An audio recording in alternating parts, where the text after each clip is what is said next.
Actualité à la une ce matin. Les travaux de la société minière True sont bel et bien aux arrêts en attendant un consensus. Ce sont les assurances du gouvernement à l'endroit des populations de Namisigima et Ramatoulaye. Les deux parties étaient face à la presse hier pour en parler. Le budget de l'État gestion 2015 présenté aux secrétaires généraux, au directeur des ressources humaines et au directeur administratif et financier. Il a 4 axes: justice, gouvernance, acquis sociaux, sécurité et défense nationale. Objectif, permettre une meilleure appropriation. Et puis, les étalons d'eau mûrs à l'ultime rencontre contre le pays organisateur, les poulains de Paul Put se disent prêts à relever le défi cet après-midi à 16h. Bonjour à tous, bienvenue au 13h15 de la télévision du Burkina. Après les manifestations de la semaine dernière, True Gold et le gouvernement rassurent face aux journalistes. Hier, ils ont annoncé l'arrêt des travaux. Les consultations seraient en cours pour trouver une solution dans les villages de Ramatoulaye et Namisigima, au Lopoda. Des installations et de gros engins appartenant à la société True Gold partis en fumée, des biens publics et privés saccagés.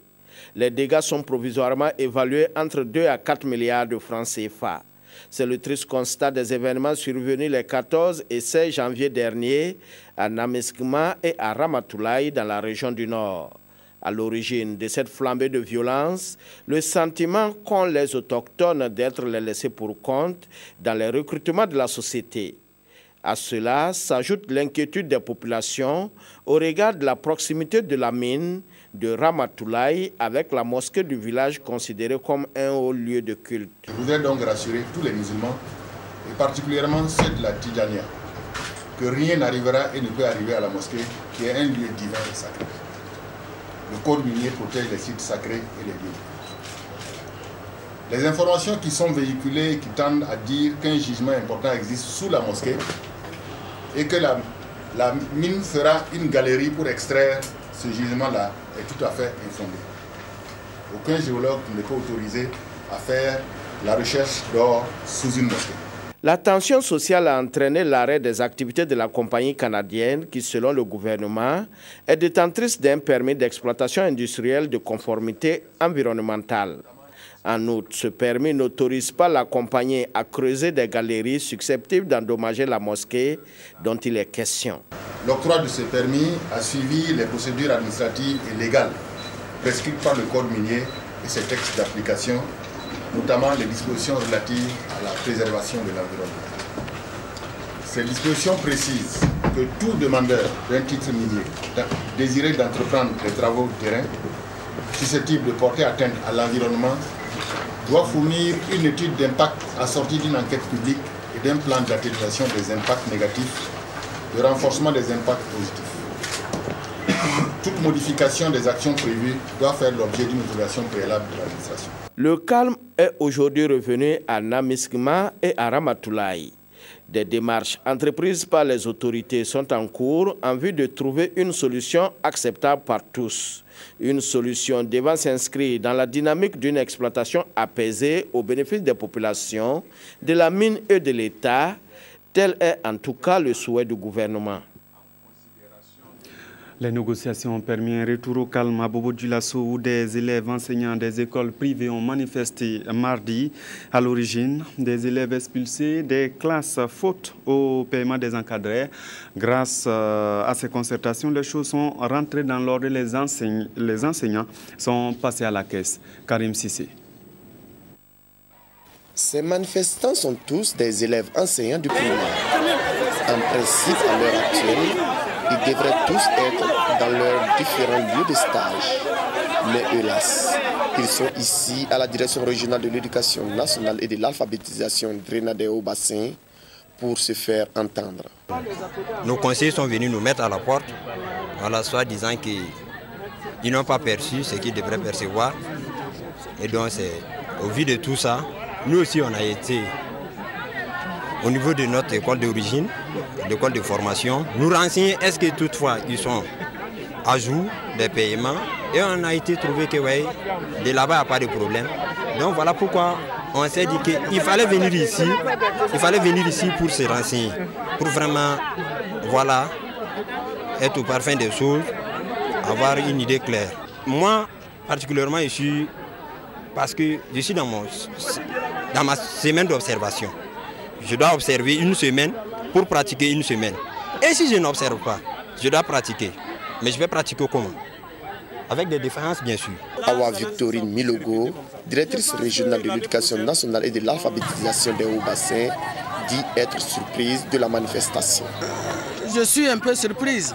Sinon, hier seulement, avec le syndicat et les inspecteurs, nous avons essayé de résoudre le problème. Bon, mais le problème, c'est qu'on avait voulu qu'au niveau des SEB, on puisse décentraliser un peu, décongestionner un peu, que tout le monde puisse venir au niveau de la DPBA pour percevoir leur prise en charge. Même bon, le SINAPAGER, qui est un syndicat aussi, a refusé parce que les gestionnaires n'ont pas de prise en charge. Bon, on a discuté, ils sont restés raides sur leurs décisions. Heureusement, les choses sont vite rentrées dans l'ordre et les encadreurs ont commencé à percevoir leur pécule. Ce matin, on est venu il y a une solution. On est venu pour percevoir l'argent. Vous avez eu gain de cause, les élèves pourront reprendre? Il n'y a pas de problème. Mais c'est que le montant qu'on nous donne est insuffisant. Demain, les élèves enseignants du primaire pourront regagner leur classe. Et promesse a été faite que des dispositions seront prises pour qu'une telle situation ne se reproduise plus. 2 diplomates font le bilan de la transition avec le président du Faso. Les ambassadeurs de France et des États-Unis ont été reçus par Michel Kafando à Kosiam. Les 2 diplomates disent que le Burkina peut compter sur le soutien de leurs pays respectifs pour les élections à venir. Draman Guéné. C'est le diplomate français qui est le premier à être reçu par le président du Faso. Les 2 hommes ont échangé sur les récentes missions du groupe de contact pour le suivi de la transition et les perspectives des élections de fin d'année. Je suis venu voir le président du Faso pour échanger avec lui sur le fonctionnement de la transition, faire le point des missions internationales qui se sont succédées la semaine dernière. Il y avait le groupe international de soutien à la transition, il y a le président Macky Sall qui est venu également, et c'est important d'échanger, de témoigner de l'appréciation positive de la France sur le fonctionnement de la transition et de la mobilisation de tous pour l'organisation des élections d'ici la fin de l'année. Dans la foulée, le président du Faso s'est entretenu avec l'ambassadeur des États-Unis d'Amérique sur le même sujet du suivi de la transition. Toutefois, le diplomate américain rassure quant à la disponibilité du pays de l'oncle Sam pour la participation au financement des élections prochaines. Nous avions déjà promis à la CENI, nous avions déjà parlé de notre contribution qui était d'à peu près 3 millions de dollars américains pour commencer ce processus, parce que nous, l'accent doit être sur les élections, et ça, on l'a fait il y a quelques semaines de cela. Donc nous allons, comme j'ai dit, Monsieur le Président, nous avons vu à la réunion du 13 janvier, quand nous avions tout le monde là, l'Union africaine, l'ONU, la CEDEAO, on nous avait présenté le fichier pour le montrer ce dont on avait besoin. Et bien sûr, ça, il faut encore avoir des détails pour voir de quoi on parle.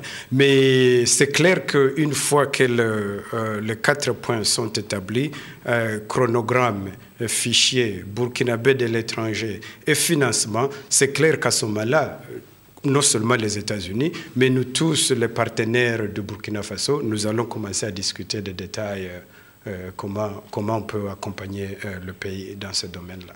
Dans le même ordre d'idées, la France entend elle aussi apporter son soutien au financement des élections, mais au sein de l'Union européenne. Michel Kafando a aussi parlé élections avec les ressortissants burkinabés au Bénin, notamment le vote des burkinabés de l'étranger. Les représentants de ses compatriotes, 300 000 au total selon les chiffres de l'ambassade, ont eu des informations sur la conduite de la transition et de la nation. Jacques Lamissa Tarpaga. Les Burkinabés vivant au Bénin veulent prendre part aux élections présidentielles, législatives et municipales. Ils l'ont dit au président du Faso alors qu'il y était pour la conférence des chefs d'État de l'UEMOA. Le président Michel Kafando leur a expliqué la difficulté d'organiser ce vote des Burkinabés qui sont hors du pays. Je ne vais pas vous cacher une chose, Nous avons essayé d'imaginer toutes sortes d'exercices, mais il va être difficile que nous puissions faire voter nos compatriotes à l'étranger. Je sais que ça va être un peu décevant pour vous, mais je me dois de vous tenir le langage de la vérité. La transition n'a que encore 9 mois. Je vous affirme qu'avec tout ce qu'on a à faire, en 9 mois, nous ne pouvons pas tout cadrer pour que vous puissiez voter véritablement dans la sécurité, la transparence. Ça va être vraiment difficile. Je voudrais vous dire, quelle que soit votre déception, votre indulgence, pour comprendre que ce n'est pas parce qu'on ne veut pas que vous votiez, mais c'est simplement parce que nous sommes dans des contraintes telles que ça va être véritablement difficile que nous puissions assurer votre vote. Des propositions sont faites ici pour que les Burkinabés puissent voter. La question du vote des étrangers, je pense que c'est un problème très important. Alors je me dis que même si on ne peut pas la résoudre techniquement sur les différents sols à l'étranger, peut-être étudier les moyens pour faciliter soit une espèce de soutien pour les gens qui voudraient rentrer pour voter. Ça, c'est peut-être possible parce qu'il y a des gens qui sont prêts à se déplacer. C'est voir dans quelle mesure soutenir peut-être financièrement ces déplacements. Et deuxièmement, peut-être le vote aussi par procuration, voir comment le sécuriser.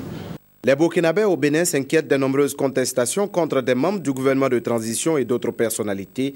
Pour eux, le président du Faso devrait revoir le choix des hommes. Le grand problème, c'est quoi? Quand un régime s'est assis pendant au moins 25 ans, vous grattez la terre, vous trouvez toujours les mêmes personnes, jusqu'au planton.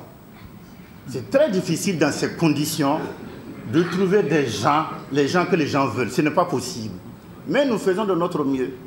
Nous essayons véritablement de trouver des gens valables, des gens consciencieux, qui puissent vraiment redessiner le nouveau Burkina Faso que nous voulons. Mais je vous dis que ce n'est pas facile. Alors, donc, je voulais que vous compreniez aussi, si de temps à autre, il y a un certain nombre d'erreurs qui sont commises. C'est comme on dit, l'erreur est humaine. C'est persévérer dans l'erreur qui est diabolique. La question de l'intégration, la vie des étudiants au Bénin et la construction de la maison du Burkina au Bénin sont aussi des sujets débattus. Pour les 300 000 Burkinabés vivant au Bénin, il y a lieu de revoir la forme de la représentation diplomatique. Pour l'instant, il s'agit d'un consulat honoraire et d'une ambassade basée au Ghana. Et pour être solidaire des frères tombés pendant l'insurrection, l'association des Burkinabés vivant au Bénin a remis une somme de 200 000 francs CFA aux autorités nationales.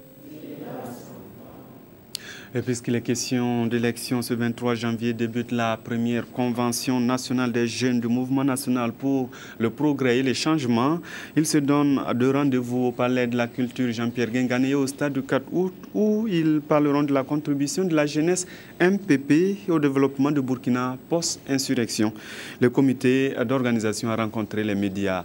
Karim Patrick Namouanou. Le comité d'organisation rassure. Toutes les commissions s'activent pour la réussite de la première convention nationale des jeunes du MPP, c'est vendredi et samedi prochain. Le Palais des jeunes et de la culture Jean-Pierre Guingané et le stade municipal de Ouagadougou sont les lieux retenus pour réfléchir sur l'apport des jeunes du MPP au développement du Burkina Faso. 2015 est une année charnière pour le Burkina Faso. Il en est en fait confronté à de nombreux défis institutionnels et démocratiques pour lesquels la participation des jeunes ne saurait être occultée. C'est fort conscient du rôle de la jeunesse que la première convention des jeunes du MPP se tient sous le thème « Contribution de la jeunesse MPP au développement du Burkina post-insurrection ».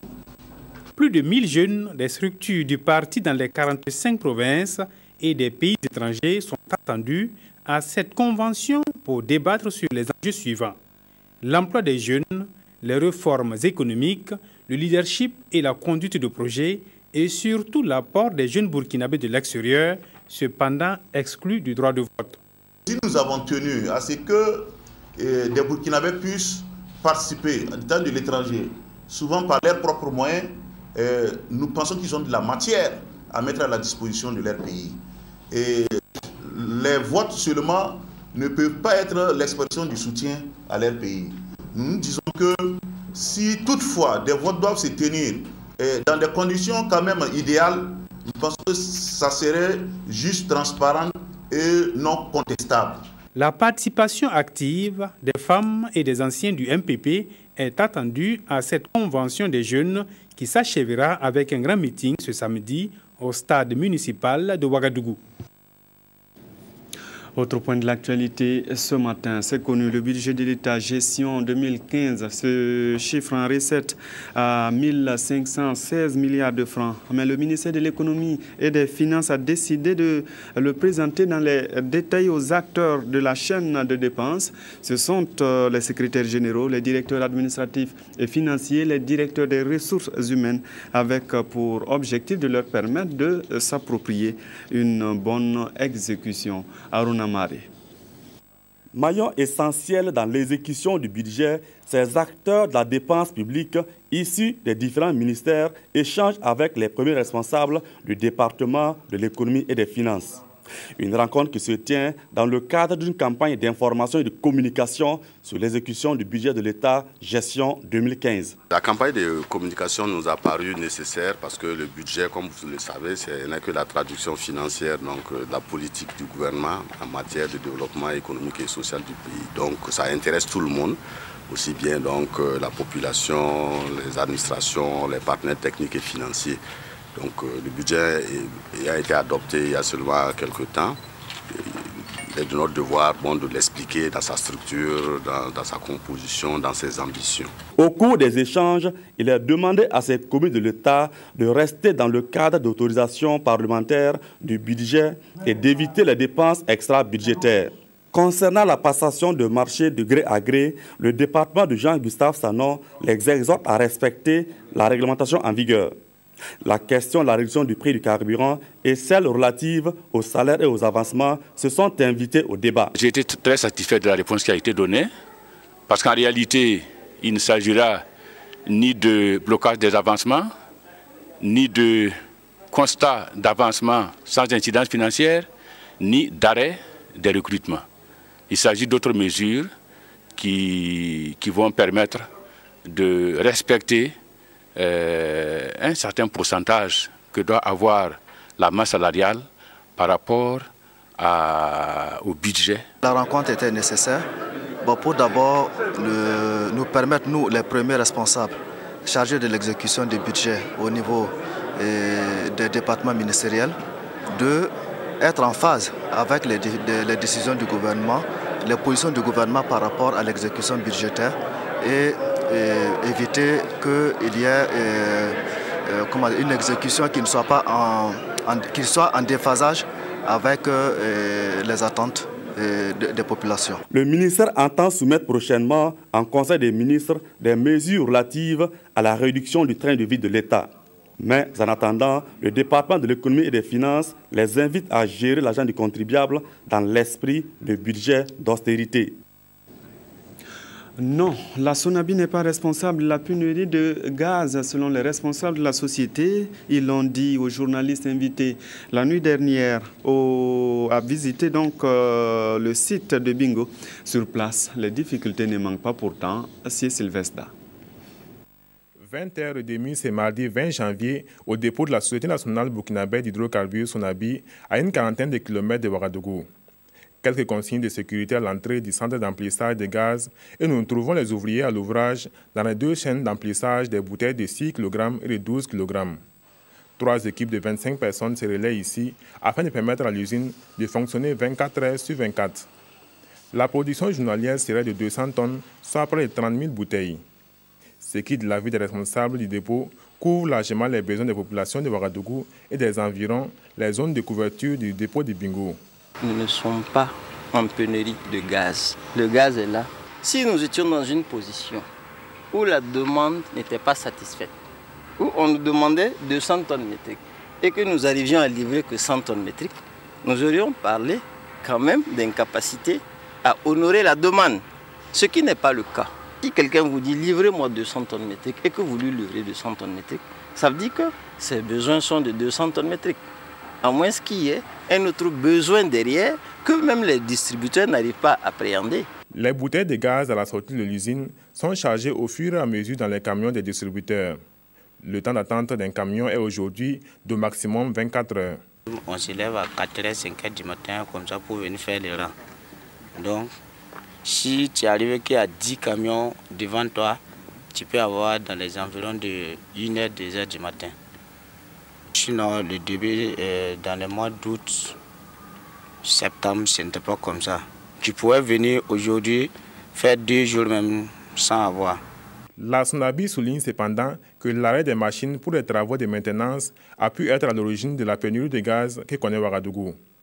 Les travaux ont duré 2 jours et ont concerné surtout cette partie de l'usine où se déroulent les activités de déchargement des citernes et de stockage du gaz dans les sphères. C'est une activité mensuelle pour regarder l'état des équipements et continuer les activités de chargement. C'est ce qui est arrivé durant 2 jours. Naturellement que ça a impacté la demande. Mais nous avons pratiquement résorbé cette situation. Et puisque ces activités sont ponctuelles, il appartient donc aux marketeurs de faire des provisions conséquentes. À ces difficultés s'ajoutent les actions des nombreux spéculateurs face auxquels les contrôleurs des prix semblent impuissants. Du sport, on parle de foot et bien sûr la CAN avec les étalons dos au mur. Après la sortie ratée contre le Gabon battu 2-0, les coéquipiers de Charles Caboret doivent impérativement réagir ce soir face à la Guinée équatoriale, pays organisateur s'ils veulent se qualifier. Hier, ils se sont entraînés sous les yeux de Victorien Marienne, un de nos envoyés spéciaux à Bata. C'est un match de tous les honneurs et de tous les risques aussi pour le 11 national burkinabé à cette CAN 2015, car l'adversaire n'est autre que le pays organisateur. Car cela ne tient, il n'est pas utopique de dire que la victoire est plus qu'impérative que toute autre chose. Le contexte est différent, les joueurs n'ont pas les mêmes qualités, l'équipe ne présente pas exactement les mêmes caractéristiques que le Gabon. Je pense qu'un gros travail a été fait par le staff technique. L'équipe a été suffisamment bien décryptée, un plan de jeu en place. Je pense qu'il n'y a pas de raison de paniquer non plus. Il ne s'agit point de conjurer un quelconque sort, mais de se remettre à notre de vice-champion d'Afrique, vaille que vaille, coûte que coûte. Notre avenir en dépend parce que ce match, on n'a pas droit à l'erreur. Même un match nul, ce n'est pas bon pour nous. Il faut tout faire pour gagner ce match, mais ne pas se mettre la pression inutilement. On a une bonne équipe, on sait jouer au ballon. Il faut poser et faire notre jeu et imposer notre jeu à l'adversaire pour pouvoir avoir un bon résultat et concrétiser nos actions. C'est très très important et bien défendre. Pour y parvenir, il n'y a pas 1000 discours et autres comportements technico-tactiques. Il suffit de mettre l'homme qu'il faut à la place qu'il faut. Et je pense qu'on ne doit pas changer beaucoup de choses. Il y en a aussi, honnêtement, qu'on a vu que ce n'était pas assez. Ça, on doit corriger. Mais il faut toujours avoir aussi, si vous avez des possibilités qui sont prêtes aussi, parce que vous ne pouvez pas oublier la pression, ça vient sur les étalons. C'est comme ça, parce que tu es le vice-champion et tout le monde attend beaucoup de choses. Mais je suis confiant, c'est surtout ce que j'ai vu aujourd'hui. Ce mercredi, le rêve est toujours possible et les étalons, la main sur le cœur, n'entendent pas se faire prier pour réaliser l'exploit à leur deuxième sortie à la CAN 2015. Ce qui est sûr, ce Guinée équatoriale contre le Burkina ne sera pas de la fiction. Ça passe ou ça casse pour chacune des deux sélections nationales. Dans tous les cas, Paul Put et ses protégés n'ont plus droit à l'erreur. Guinée équatoriale, Burkina Faso, c'est donc ce soir à 16h en direct sur les antennes de la RTB. C'est fini pour aujourd'hui. Merci d'avoir suivi cette édition. Bonne suite de programme sur la RTB.